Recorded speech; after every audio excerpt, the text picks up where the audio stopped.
Welcome to the Jack Kornfield Heart Wisdom Hour. We are delighted to share with you Jack's innate common sense wisdom and his clear, open heart.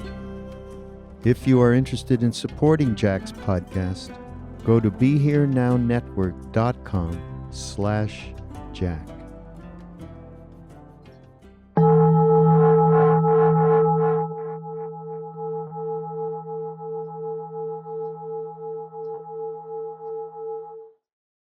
When I ring the bell, I realize I missed ringing that great big bell at Spirit Rock on Monday night that calls everybody together. It's one of my favorite things to hit that huge bowl bell and have it resonate for so many people. So I invite you to listen, not so much to be taught, spare you that, but at best to be reminded of something that you already know, or to reflect in some way on what matters, and to reflect on what are the teachings of wisdom or understanding that can help us, especially in this kind of wild time. I mean, here we are, post-election, or semi-post-election, it looks like, and I have this feeling it's like a Greek play. I can't tell whether it's a comedy or a tragedy, and there's, the Greek chorus singing in the wings and all of the different social media kind of adding their voices to it. And for some, it looks like it's playing out like Elizabeth Kubler-Ross described, with denial, anger, and bargaining, all of that going on, wherever you are. It's a really confusing time. But it's all confusing. And it's all made of these paradoxes that aren't easily solved. Here we are in our politics.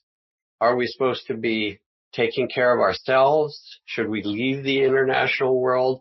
Should we interact with it more fully and take care of it? Here we are, social beings. But if you are among the 50 million people who watched that movie, The Social Dilemma, that talked about the problems with technology, we have the blessings of Zoom and all the great things from technology and all the problems that it creates for teenage girls looking at their body through the magnifying toxic influence of the, social media, or the misuse of it politically. And then we have our families, which are our source of both joy and blessing and trouble. As you know, since Jesus and Buddha had trouble with their families, it's just part of being human. And that's how it is, love and difficulty. And then maybe you're creative and you're an artist, but, is it a society that even supports artists? What's your role? The individual, the collective. We're supposed to be in the land of the free. But what does that mean? What is freedom? Nelson Mandela, when he got out of 27 years in Robben Island prison and stood up in front of the new nation, the remade nation of South Africa, with such magnanimity and graciousness and wisdom. And he spoke of freedom. He said, "You are not yet free," when he looked at everyone there. He said, "You merely have the freedom to be free." Kind of an amazing statement. You are not yet free. You merely have the freedom to be free, to take that freedom and do what you will with it. And here we are in a time that's crying for racial and social justice.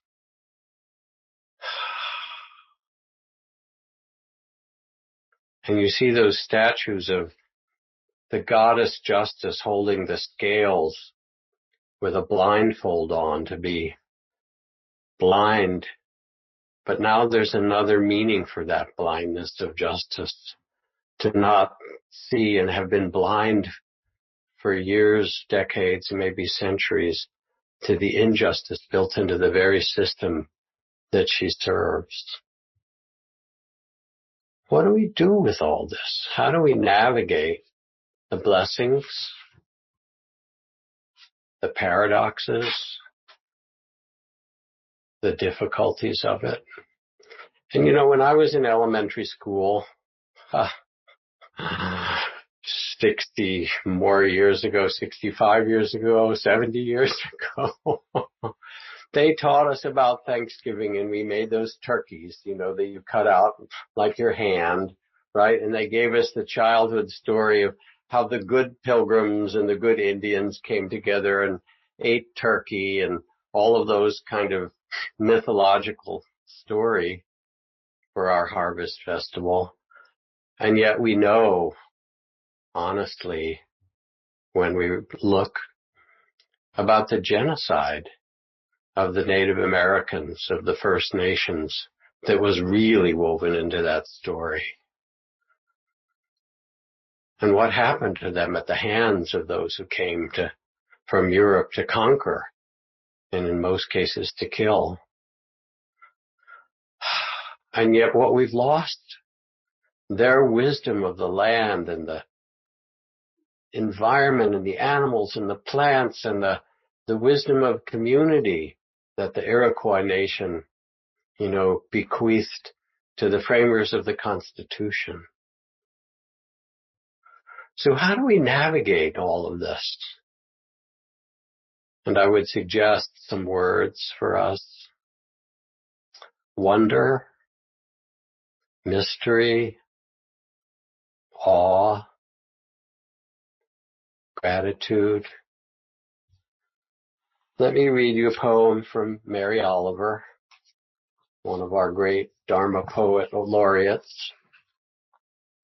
This morning, 2 mockingbirds in the green field were spinning and tossing the white ribbons of their songs into the air, and I had nothing better to do than listen. I mean this seriously. In Greece, a long time ago, an old couple opened their door to 2 strangers who were, it soon appeared, not men at all, but gods. It's my favorite story, how the old couple had almost nothing to give, but their willingness to be attentive.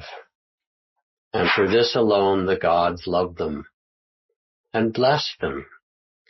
When they rose out of their mortal bodies like a million particles of water from a fountain, the light swept into all the corners of the cottage, and the old couple, shaken with understanding, bowed down. But still they asked for nothing but the difficult life which they had already. And the gods smiled as they vanished, clapping their great wings. Whatever it was I was supposed to be this morning, whatever it was I said I would be doing, I was standing at the edge of the field. I was hurrying through my own soul, opening the doors. I was leaning out.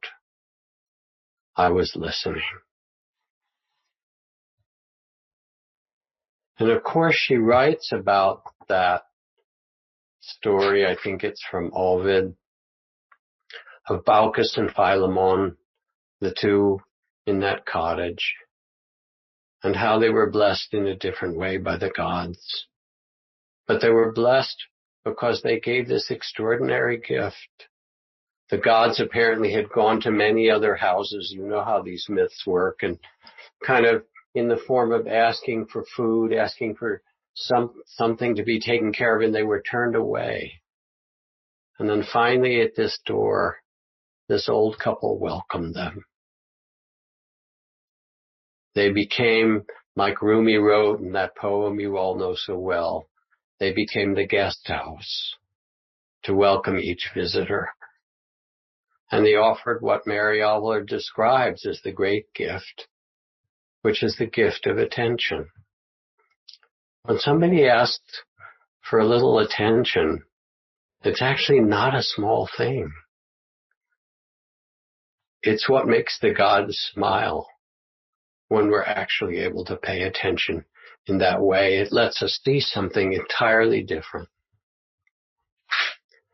So when my beloved Trudy was young, She told this story when we were teaching together yesterday or the day before, when she was a young mother and her daughter was 2.5 years old.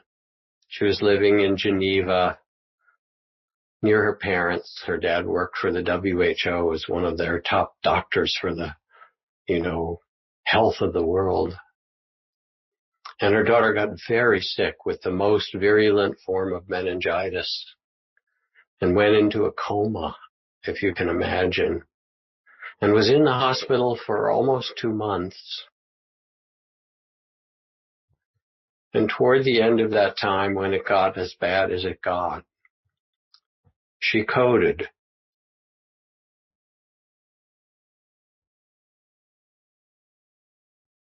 Which simply means that everybody has to rush to the side of that person because they're not sure they'll make it.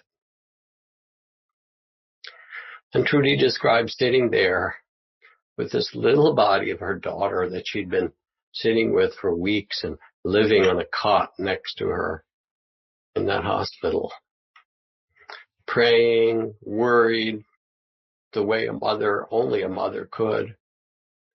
She said, and I saw all these people, the nurses and the doctors and the people trying to put needles into her tiny little veins. And then all of a sudden, she said, the room filled with light, like that cottage.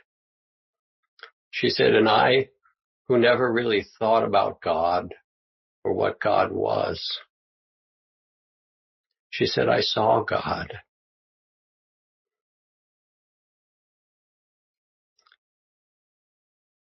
And it was those nurses, those doctors, those people at the bedside.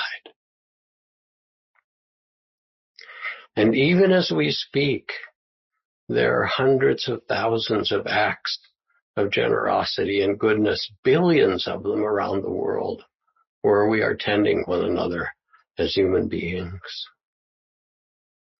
And as a monk, every morning when we would come into the Dharma hall, still in the dark before dawn, and light candles and do our morning chanting, part of the chants were a blessing chant of thanks and gratitude for the food we had, for the garments we were given to wear, for the shelter of our place, for the community around us, that we might remember every day this gratitude, and then we might then set our intention and dedicate ourselves from all that's been given.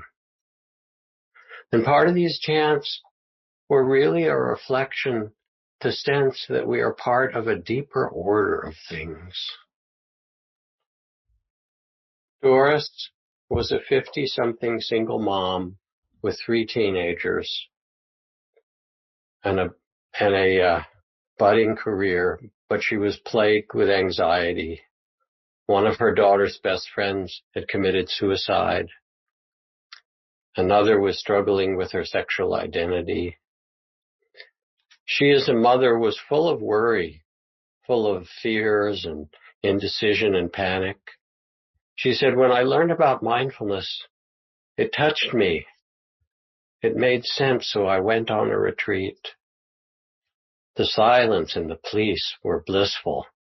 I think about that, leaving the 3 teenagers and going off on retreat. Thank you. No decisions to make, only to be present and kind to myself. What came first was a subtle change in the perception of who I am.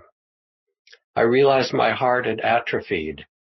I'd held a lot of fear and pain inside, which prevented me from giving love to myself and others.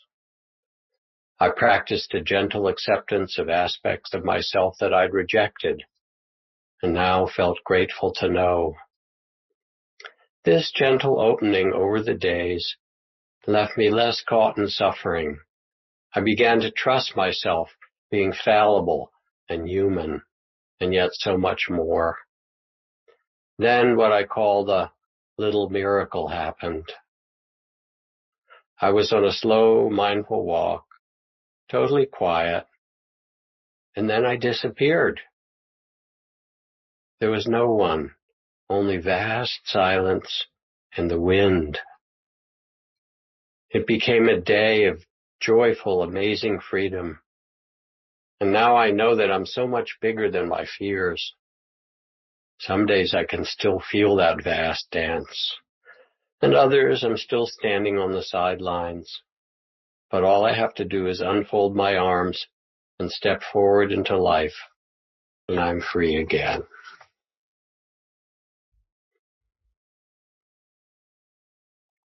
In a moment, we can shift our identity and step out of what's called the body of fear. We can release what we've carried when we were, as we can be, so loyal to our suffering, and become something bigger. Many years ago, in the late 70s, I was invited to the Manager Foundation, and one portion of Manager Foundation was a group that was studying altered consciousness and weird things, and of course they invited me. You know, that's how it works. And it was all the meditation people and the shamans and that sort of thing. And we had our conference and sharing and all the things that you would expect in that sort of a gathering. And then one of the people who was there was a man named Mad Bear. And Mad Bear was an Iroquois medicine man. And we were each invited to give teachings. I gave some bit of a talk and guided meditation. And Mad Bear said, I can't give teachings in here. Come with me. And he led us out the door to the outdoors of Kansas. Huge skies and fields of corn, of course, but vast vistas. And we stood there in a sort of a circle, a rough circle in the fields nearby. And then he began to make a prayer. And my gosh, he went on for a long time, that prayer. I kept thinking, when is he going to finish? He's praying and praying. And it went on and on. It went on for like 45 minutes. And as I stayed with it and listened, I began to feel something so different. It wasn't a prayer. It was his gratitude for the people and the animals and the plants and the insects and the creatures of the sky and the sea and the air and the water, the fire and the earth, and all their joyful exertions that bless us every day. And he gave gratitude to the care and labor of 1,000 generations of ancestors and elders that came before us on that land and other lands in the earth, and gratitude for our safety and well-being and whatever health we have, and gratitude for our friends and family and community. And then he got very particular and he went down to the earth. Gratitude for Mother Earth for holding us so we don't fly off into space. Gratitude for that which lives in Mother Earth, for the web of life under the soil, the worms and the rhizomes, you know, and the wood wide web of the trees sending their sugar to their offspring and to the other trees, which we now know about. And gratitude to the birds. Oh, he did the little birds first, you know, that would come. And then he did the great birds. And the gratitude for the animals of that land, for the buffalo that were still there in our imagination, even when we couldn't see them. Gratitude for the clouds and the sunlight. And by the time he was done, it was as if he'd done this long practice of loving kindness and mindfulness and mystery of this earth. And we all went back inside, slightly stoned and happier than when we'd walked out and connected with one another. the unseen world. My dear friend Sylvia Borstein, colleague at Spirit Rock, said that her main practice at one point had become just saying thank you to whatever arose. Thank you. Thank you, like the poet says, thank you, dark though it is. And I sat with her as she told me that, and I challenged her. And I said, thank you to everything? She said, yes. I said, Sylvia, how about the Holocaust? Because she had lost family in the Holocaust. She got very quiet. She looked up and she said, no, thank you. And there was something wise in that. It even had a thank you there. Your gratitude grows. In Tibet, in Vajrayana practice, you pray for suffering.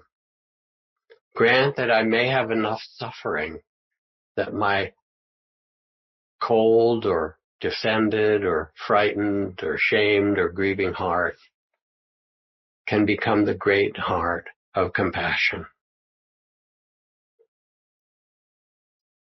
Gratitude for our tears, a kind of humility and grace. I think about the movie of John Lewis, the great elder who recently passed, who worked tirelessly for racial justice. And he called it, the movie was the title, he called it Good Trouble. And I think that's what the Tibetans pray for. May I be given good trouble.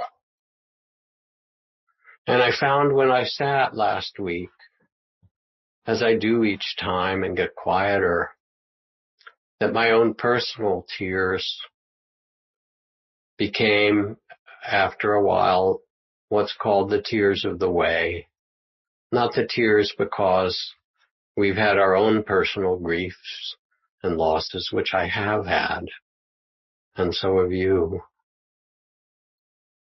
But the tears that connect us. And so there I was. I have a tiny little writer's cottage hidden up in the trees above Spirit Rock. Fortunately, has a heater and running water, so I can kind of stay there. And it was wonderful to be there. And my mind started to get a little bit quiet. And I got a bit more aware. And as I would get quiet, I would also see my personality kick in. And when I was first in the Peace Corps, learning, getting prepared to work on these tropical medical teams in the Mekong River Valley,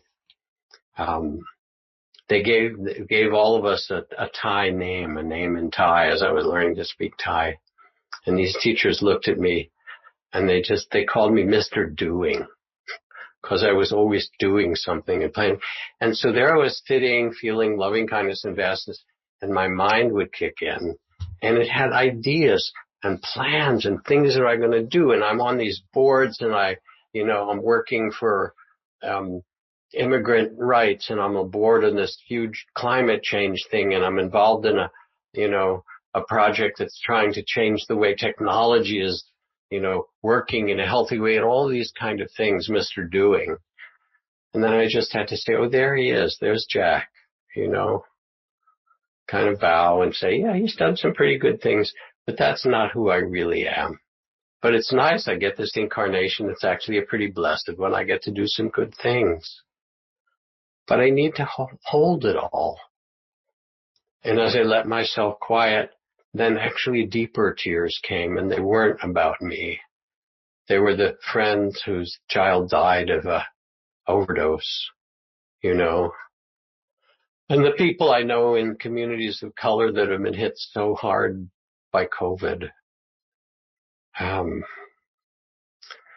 the tears for the loss, of the rainforests. And then one day a peacock came, and I haven't seen peacocks at Spirit Rock until this year, but I guess once we got out of the way, they decided they were going to come and visit. And it came right up to my cabin and kind of pecked on the door a little bit while I was sitting and said, thank you. Thank you for the marvelous visit. And little by little, there was a shift of not only holding the mind, which does its thing, and the personality, and the body, my body, which was tenser than I'd remembered or felt when I got there, but when I sat still, it reminded me, and gradually it unwinded. And mostly there was just a shift, not just of a vastness, but also a shift of love, that all of it was fine, that all of it was intended as a human being to be part of our incarnation, in some way to be held with understanding. Dear friends, the Buddhist texts begin, O nobly born, you who are the sons and daughters of the awakened ones. Do not forget who you really are. Do not forget your true nature. And so we have these practices. You have them, I have them, we share them. And they open us to our true nature. They open the heart to hold the entire world, mindful, loving awareness and compassion. And of course, all these studies, the 8,000 papers and studies from the neuroscientists of the last few decades on these trainings, they explain, as my friend Dan Siegel, neuroscientist, called it, that one of the gifts is expanding the window of tolerance. Like Rumi's guest house again, learning to learning to treat each guest honorably, to receive what life offers us with some sense of gratitude. Here's the deal. You got a human incarnation like me. It will include majestic suffering. Overcome all bitterness because you were not up to the magnitude of the pain that was entrusted to you, said the Sufis. Like the mother of the world who carries a certain measure of that cosmic pain in your heart, you're called upon to meet it in compassion and not self-pity. And it has to be this way. If there's birth, there has to be death. If there's light, there's also dark. If there's a beginning, there's an end. If there's gain, there's loss. This is called duality. This is incarnation, pleasure and pain, joy and sorrow, praise and blame. It's what we are. It's what manifests out of nothing into a world of form and emptiness. Trouble? Somebody asked Zorba. Life is trouble, he said.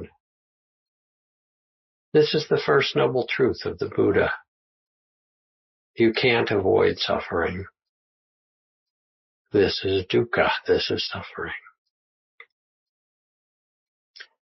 But suffering is not the end of the story. This we know too.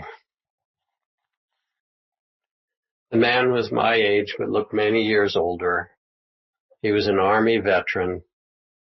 He was also homeless, cold, and hungry. I could see he tried to wash up before coming to the social services department to ask for help. His face and hands were clean, but his clothes were filthy.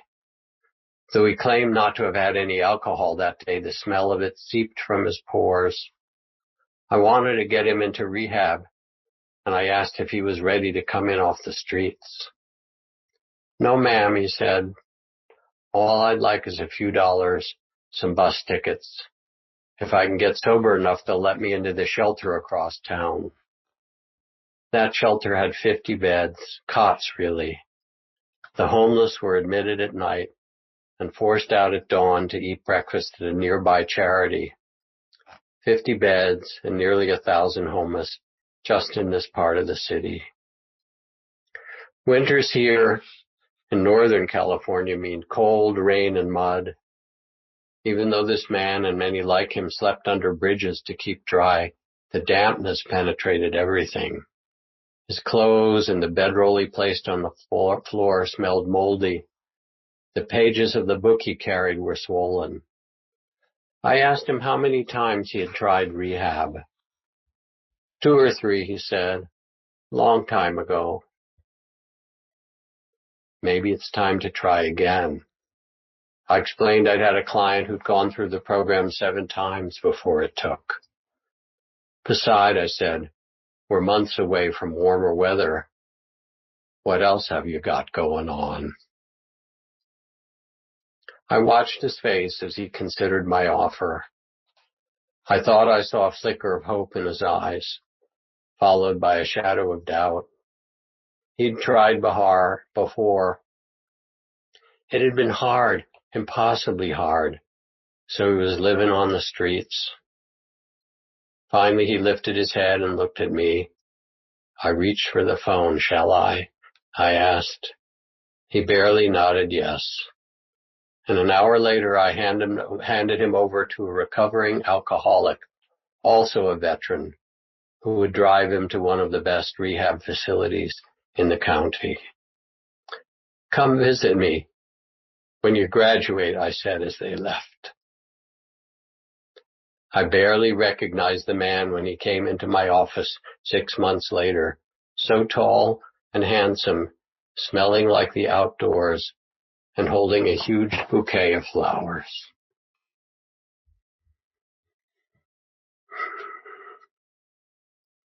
With your own good hearts, you are asked to learn to trust, to do what Martin Luther King Jr. said, to turn the fatigue of despair into the buoyancy of hope. In traditional cultures, this trust is learned through initiation. It's part of every wise and traditional culture, deliberate initiations of facing danger or death in some way to find something deeper. And you all know the stories of the Maasai, sending a young man out with a spear to kill the first lion and come back acclaimed in the village as a man. The Mayans had these amazing initiations for men and women. The boys who were sent out, one of the tasks they had was to come back into village and steal the grandmother's cooking pot. And the women in the village knew they would be coming back and all had sticks to beat this person. It was really a tricky thing to be able to get the pot. I mean, there are all kinds of initiations. And I think about my dear friend Malidoma Somé, who went through a whole series of very powerful initiations as a youngish man in his 20s and then again. And I said, well, these initiations, they're supposed to make you a man or prepare you for something or a woman fully. I said, what do they really prepare you for? And he laughed and he said, when you complete an initiation, it prepares you for the next initiation. And that's how life is, One of the famous Inuit shamans sent a young woman who had many visions out to become a shaman like herself and put her out in a little igloo on an ice floe for 30 days with a bit of water and one small dried fish. She said, I kind of died in there, as you can imagine. She had her visions. She said, I died a little. That was her phrase. But we all have to. We all have our initiations if we accept them. Carl Fried Durkheim, the Zen teacher, writes, the person who really being on the way falls upon hard times in the world will not, as a consequence, turn to that friend who offers them refuge and comfort and encourages their old self to survive. Rather, they will seek out someone who will faithfully and inexorably help them to risk themselves so that they may endure the difficulty and pass courageously through it. Only to the extent that a person exposes themselves over and over again to annihilation can that which is indestructible be found within them. In this daring lies dignity and the spirit of true awakening. Maybe, out of our political gridlock and suffering, some new capacities will be born out of this dark night. Maybe we'll move from independence to interdependence, from self-centeredness to thanksgiving. I like this poem by Heather Altfeld, although I changed it a lot. But she wrote a poem about all the ballots, the last of them there, waiting to be counted. Think of them shoveled into piles like old snow. I imagine them in the late night of those rooms, lingering in the smell of yesterday's lunch in the tepid air with the breath held back by masks. The ballots talking among themselves about the ludicrous folly of humans who should be counting the vanishing whales and tigers, who should be counting the mountain gorillas and orangutans and the almost lost ringtail lemur and the gopher tortoise, who should be counting the children behind bars, who should be voting for phone lines demanding a raise in the minimum age for kindness, demanding a vote on the statutory limitations on human cruelty, a referendum to redeem our cities from an endless migration of sadness and despair.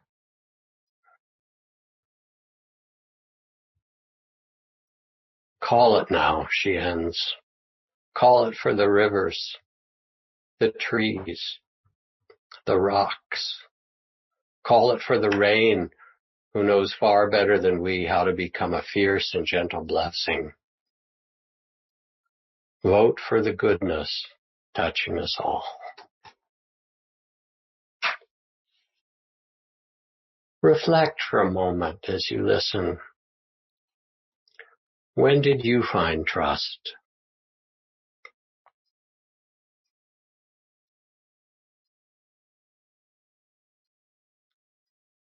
What awakened it in you? That sense of the indestructible, the inviolable. You have it, you know.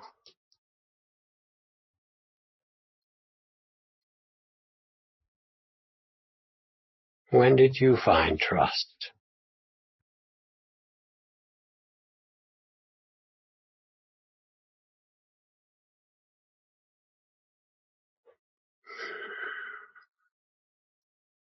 Dear friends, the last piece of what I'd like to say. We're all at the crossroads. All of us. And the crossroads is this moment that has infinity, the reality of the present, the eternal now. What will we do at the crossroads? Who are we? What's true is that we're never alone. There's a story of a young pious nun who used to go into prayer, raise her eyes, pray, and then came to the Mother Superior and said, I can't find God. I don't know where to find God. And the Mother Superior looked back to her and said, you haven't found God, my dear, because you haven't looked down. It's like truly seeing God in the bodies of those nurses and doctors. Everything is waiting for you, writes David White. The great mistake is to act the drama as if you were alone. To feel abandoned is to deny the intimacy of your surroundings. Put down the weight of your aloneness and ease into the conversation. The kettle is singing even as it pours you a drink. The cooking pots have left their arrogant aloofness and see the good in you at last. All the birds and creatures of the world are unutterably themselves.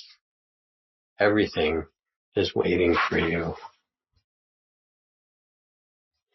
When I teach, and when people bring up the sufferings and struggles and difficulties in their life, the shame they carry or guilt for not doing enough for the world, the addiction in their line of family, the death of a child or a parent, having a new baby, instead of being just joyful, they're overwhelmed. I'll ask them, what have you learned about how to handle this? What have you learned from this? And often they answer, something good. And then I turn to the group and I say, what have you all learned? And a kind of magic happens because the room becomes wise. It's not me or some teaching. It's the shared hearts of everyone together, and the room becomes wise. And they remind you from their hearts that you belong, that they've been through it too. They remind you that your being is enough, that you are enough.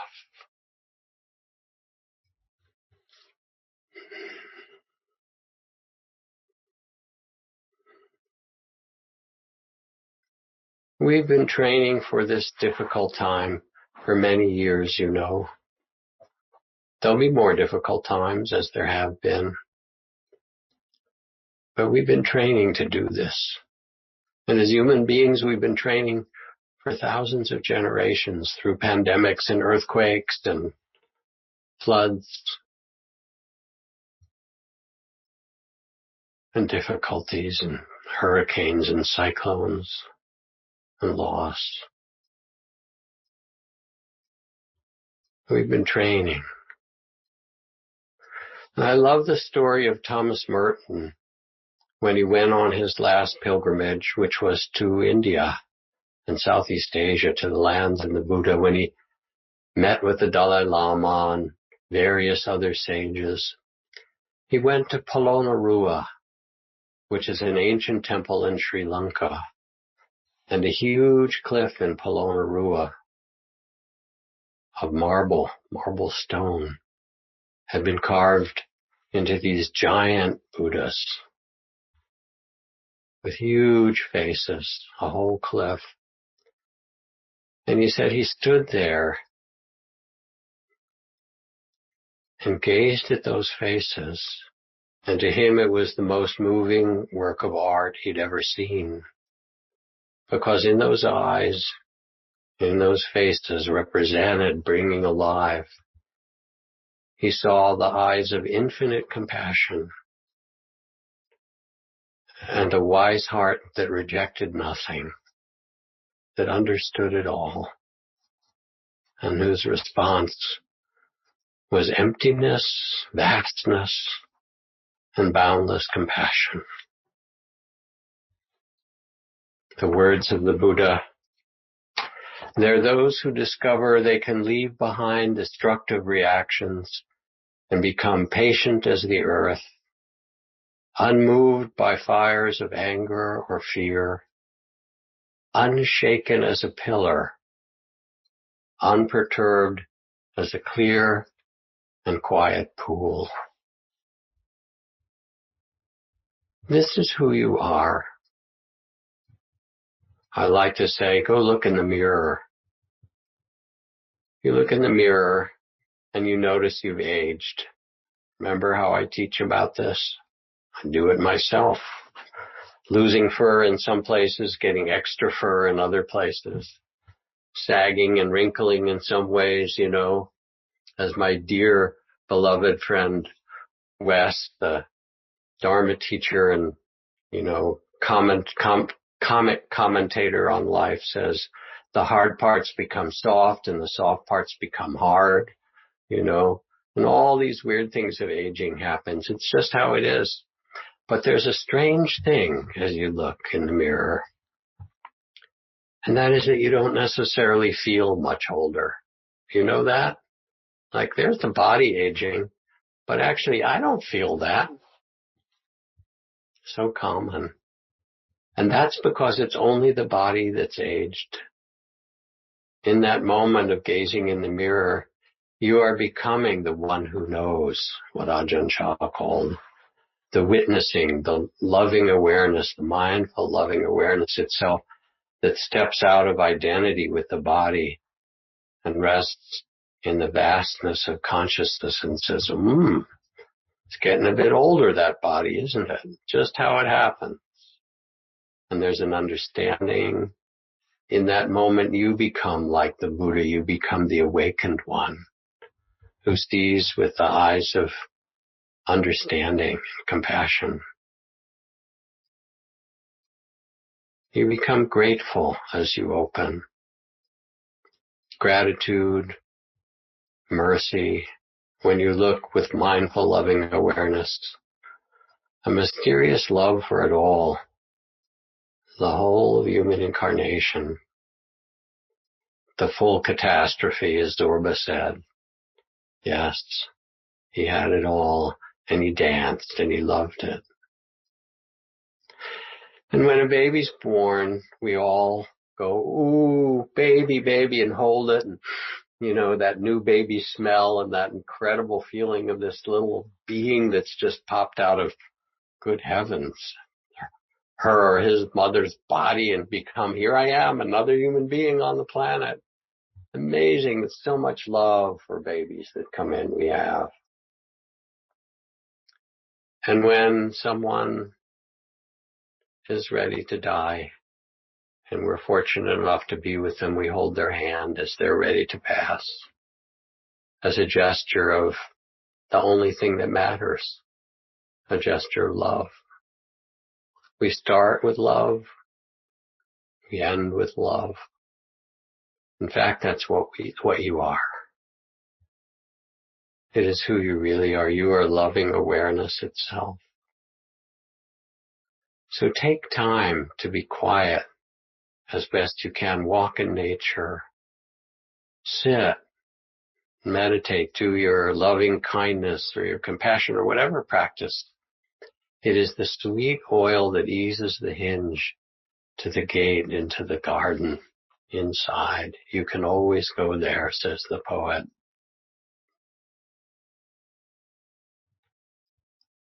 So reflect for a moment. Maybe let your eyes close just for a minute. I ask you, what are you most grateful for?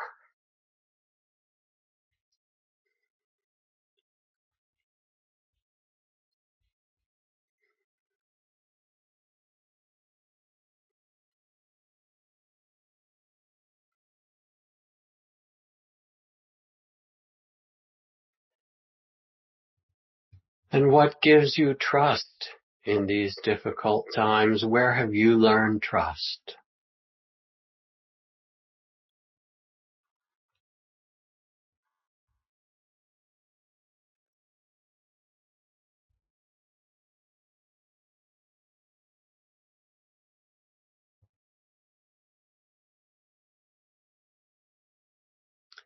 And what gift are you longing to give to the world?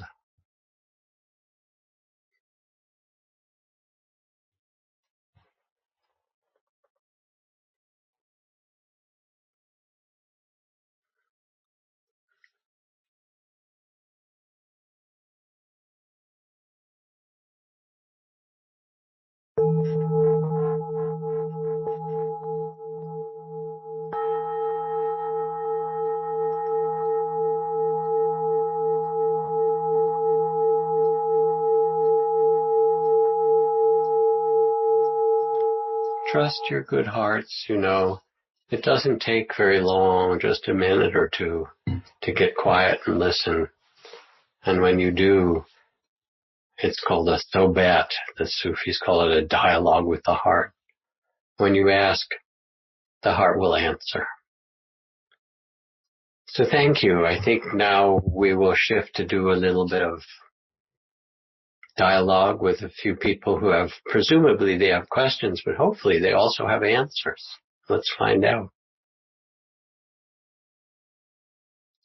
I do have a question. I don't think I have answers, though. I was hoping you might talk about equanimity. Too often I feel like a leaf in the wind. Someone praises me, likes what I've done, and I feel buoyed and happy. Someone else argues with me or criticizes me, and my mood goes down. I think with sitting, I'm becoming more aware that this happens, but I don't feel stability. I still feel like I'm being pushed here and there. I just wondered if you had thoughts about that. So let's do a tiny bit of practice together, because it's such an important question, and you've articulated it so well, because you're becoming quite mindful of it. So if you're kind enough, let your eyes close. And remember a time, let's go for blame, because that's the tough one. When somebody criticized, judged, or blamed you, let one pop up on the screen inside. You don't have to tell the content, but just remember it. Tell me when you have a scene. I do. Okay. And now notice you've got the blame arises, and the judgment. And then you have a reaction. So notice what the reaction is without judging it.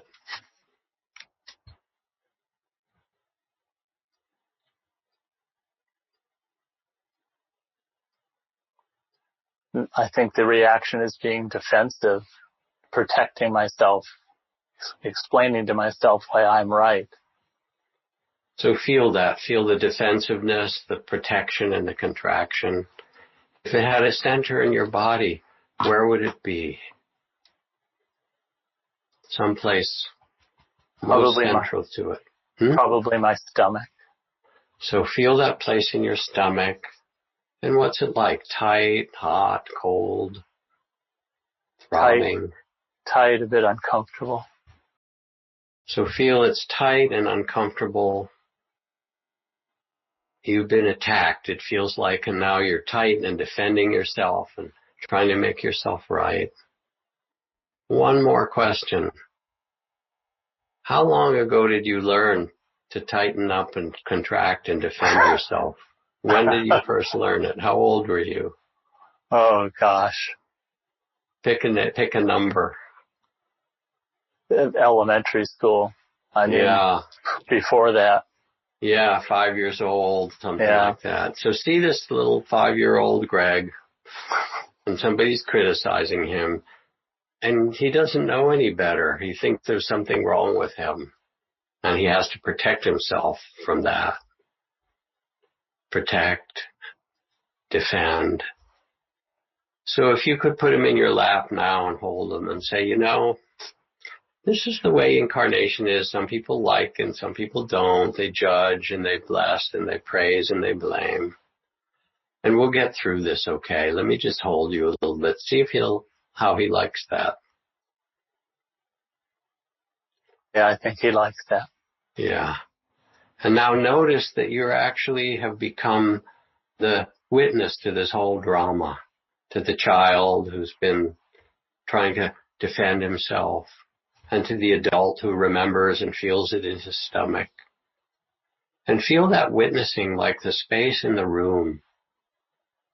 You're actually the vast space of awareness, of loving awareness, mindful loving awareness. That's noticing all this. You've done it beautifully. And the fact that you can notice it means that it's not who you are. It's part of the drama. And the point of equanimity is to not have the reactions come. They're just reactions. You can bow to them and say, oh yeah, here you are, pain. Here you are, fear. Here you are, defending yourself. Then you can feel that child, frightened about the world, with compassion. And then you can be like those images from Prolomarua. You see it all, rejecting none of it, with a great heart of compassion.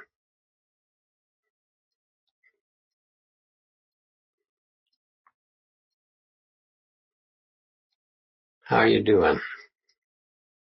Good. Thank you. Thank you for that. Yeah. Thank you. That's very helpful. Yeah, I mean, it's not an easy thing to do it in front of lots of people. So that was actually, there's a lot of courage to do that. I appreciate it. And it's not your question, it's our question. All these people are like hanging on the screen saying, okay, how about me too? You know, because the point of equanimity is not to stop the dance, but to come to that stillness and spaciousness that says, oh yeah, this is part of being human. It's okay. And not actually get caught, not believe it so much. And you did it beautifully. Thank you. Thank you.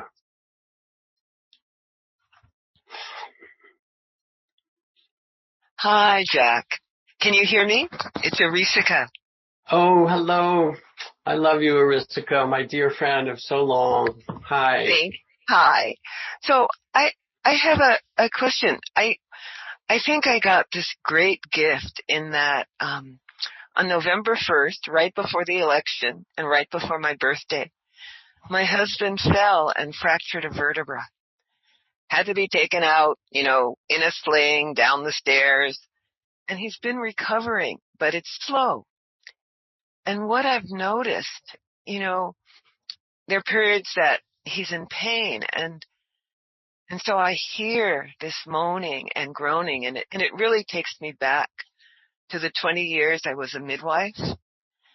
And one of the questions, I feel so connected to all the people, all over the world who are caring for loved ones. And I feel this paradoxical, immense gratitude that I can drive to, there is a pharmacy, I can drive there in 5 minutes, we can get all this paraphernalia, there's running water, there's washing machine, so all this gratitude, and at the same time, just such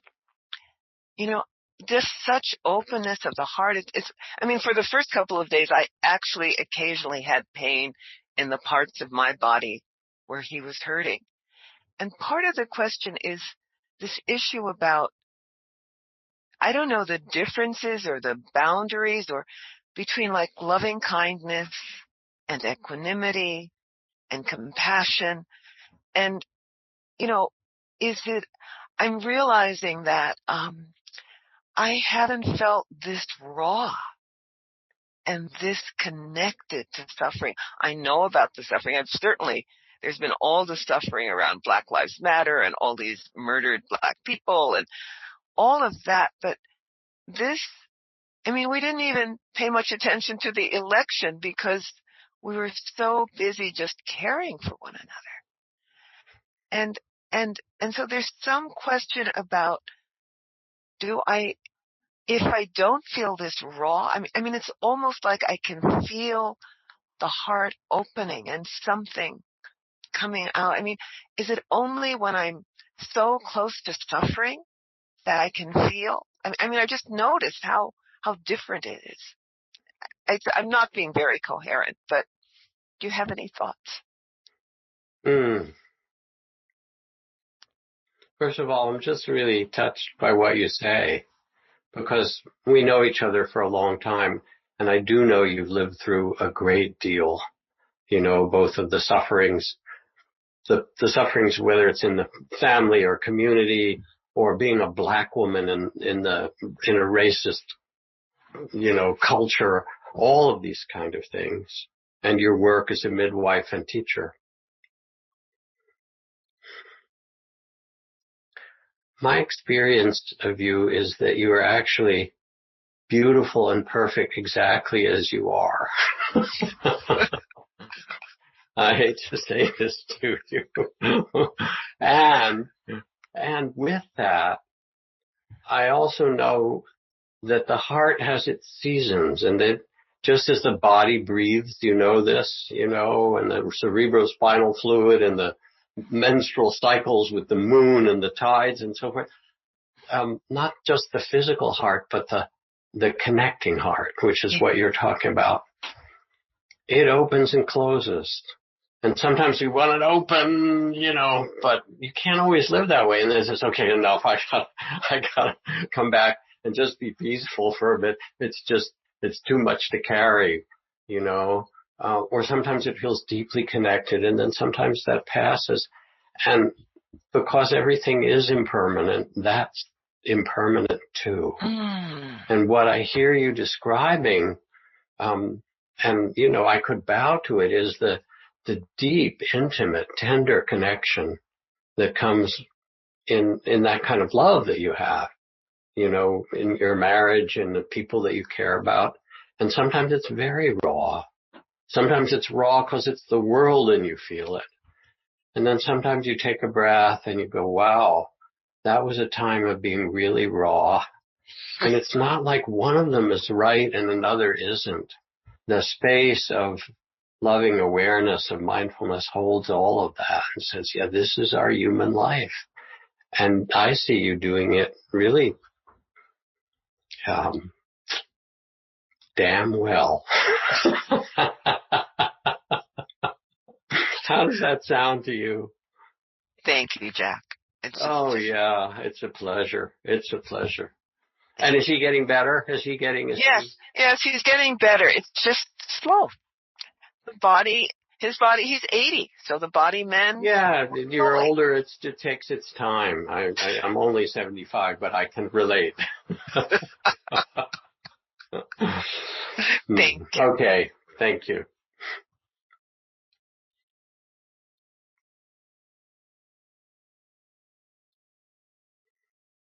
Let's see who appears next on the magic screen. This is really magical. Hi, Jack. Hi, this is Seema. This is Seema. Hi, Seema. I am thrilled to be in your presence. I'm one of your students in the MMTCP program. Oh, wonderful. Yeah. I have been thanking the pain that I have experienced in life.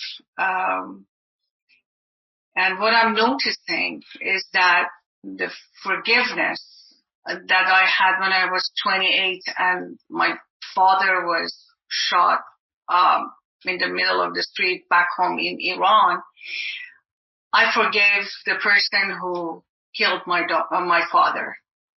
And then right after that, my daughter had PTSD because of the war between Iran and Iraq. And I remember that I came to you one day in Spirit Rock and I asked you, how can I forgive Ahmadinejad? And you told me, just like you and I, he had a mom who cared for him. I was able to forgive him. But as we go on, I realized that forgiving someone who has done something away from me and my family is harder. I find it much harder to forgive someone who is keeping kids in the cage or doing something to people who are not related to me. So I just wanted to see if you have something that can help me. It's not just your question. It's really a question for a lot of us. It is, because there's so much pain that we create. We could call it tragic because we know better as human beings, and yet some of us are doing things that bring grievous pain to children, to vulnerable people. And it is heartbreaking. So first, now you're just describing some of the great sufferings of the world that you see, and in particular to see those who are causing suffering. I'm not even sure forgiveness is the right practice for that. Who are we to judge them or forgive them? What we see is they're creating suffering, and it may inspire us to do what we can to prevent that from continuing, to stand up in what ways we can for justice and to stop that in all the ways we can. I think there's a place for compassion It's a very, very different channel than forgiveness. And I think about the Dalai Lama speaking of the Chinese military, who've not only taken over Tibet, as we know, and burned the sacred monasteries and texts and killed so many monks and nuns and imprisoned them. And he calls them, my friends, the enemy. It's interesting he uses that word. He doesn't just say my friends. He says, my friends, the enemy, those who are trying to destroy us. When he speaks about seeing with the eyes of compassion, and says even they, just as we talked about, even they had moms, even they have their reasons, even if they're twisted and hateful and ignorant and, based on so many falsehoods and greed and so forth. And he gazes with the eyes of compassion and he says, yes, they too suffer. They cause suffering and they will suffer.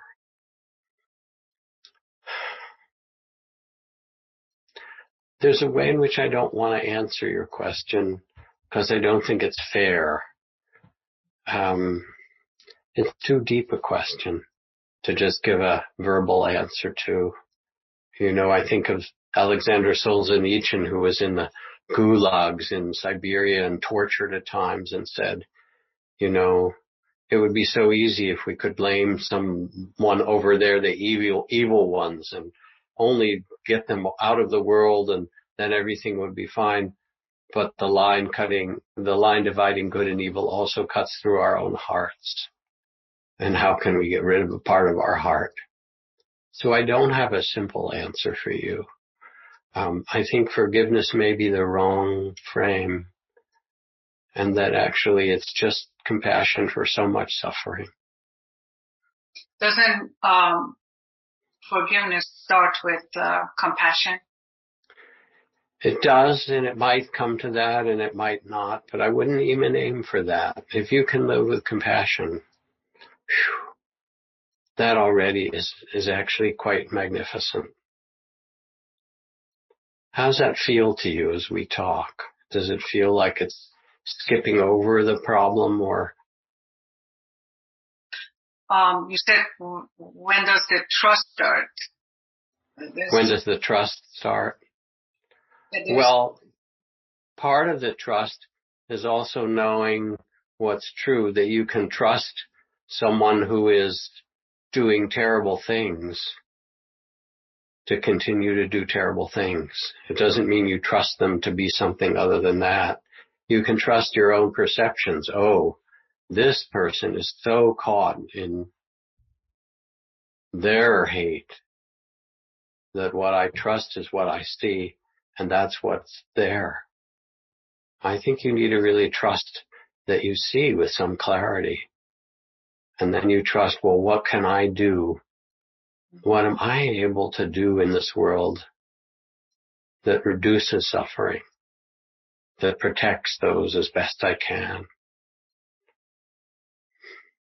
I think the same wisdom or teachings that have helped me not to be destroyed and be a mindfulness teacher myself in the future is going to hold the space for me. So that's the kind of trust that I'm talking about. And I listen to you when you talk about the way your father was shot and killed, and then your daughter too. It's so powerful to hear what you say. And you have what Durkheim talked about, going through something that was annihilating, actually. You now have a kind of moral authority to tell the truth about compassion and pain because you know it, and to say yes, and that's not all of who we are. You know something bigger, and that's a great gift. So I honor that. Thank you, Seema. Thank you, Jack. One last question, or dialogue, or whatever you learned. Hi, Jack. Oh, it's Tim. Hi, another friend for years and years. How are you? I'm great. It's so great to see you and hear you. I think we met about 44 years ago back at IMS. And every time you speak, it's something new. Well, I'm pleased to see you. Likewise.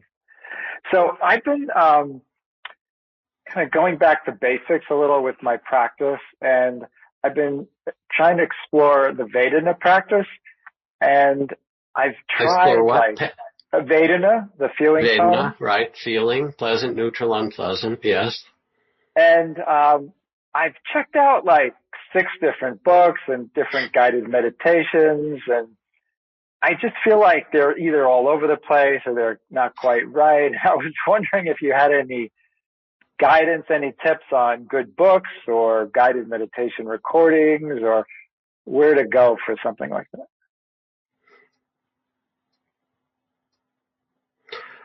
You're talking about feeling, and there are 2 dimensions to it. One is the traditional dimension that every experience can be felt as pleasant or neutral or unpleasant, and we tend to grasp the pleasant and resist the unpleasant. And becoming mindful of that is a gateway to liberation. In some way, that's probably all you need. You can the rest of those books you can put on your shelf for somebody else to read, honestly.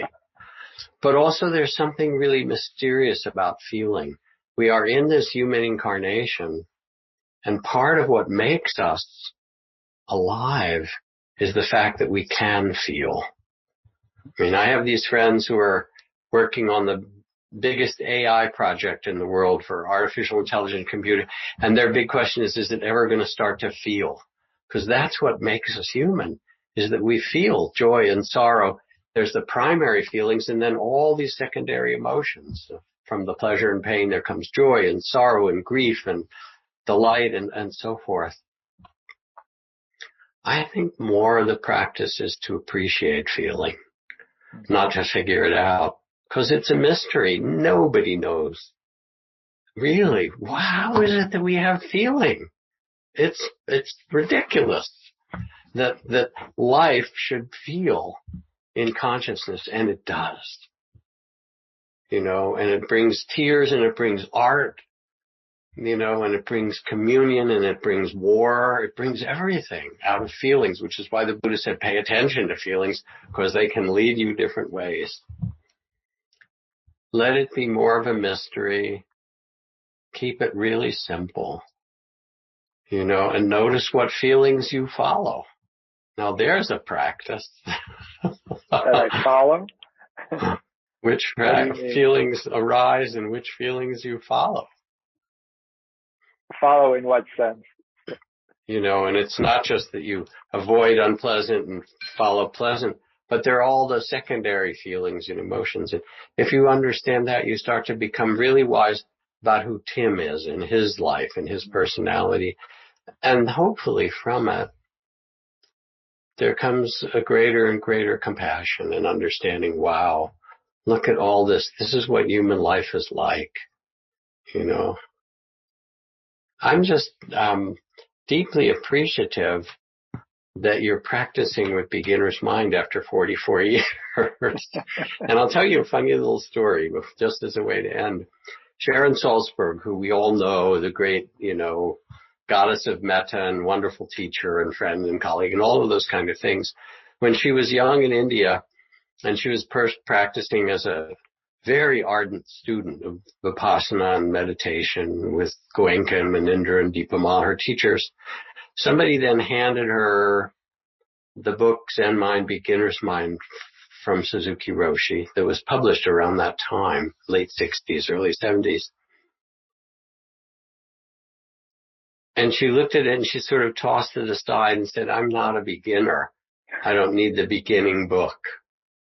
She told me this later, And only later when she opened it, as I do, and then you read, he says, the goal of meditation, the end of meditation, is always to keep your beginner's mind in such a deep and brilliant way. And I know that when I go on retreat, sometimes I'll take it and just open it to a random page. And wherever I am, Suzuki Roshi speaks to me. It has that kind of absolute simplicity and absolute depth. So your inquiry into the mystery of feeling is totally cool. And beginner's mind is an advanced practice, so I salute you for it. All right, everyone, let's just take a couple breaths, if you will, and be quiet just for half a minute.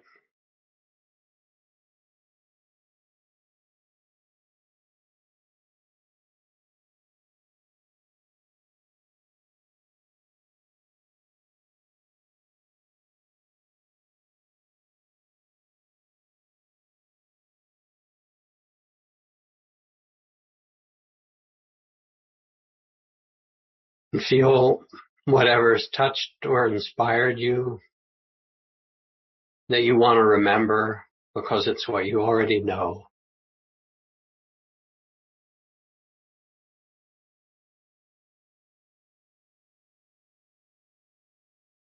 And know that you can trust your good hearts.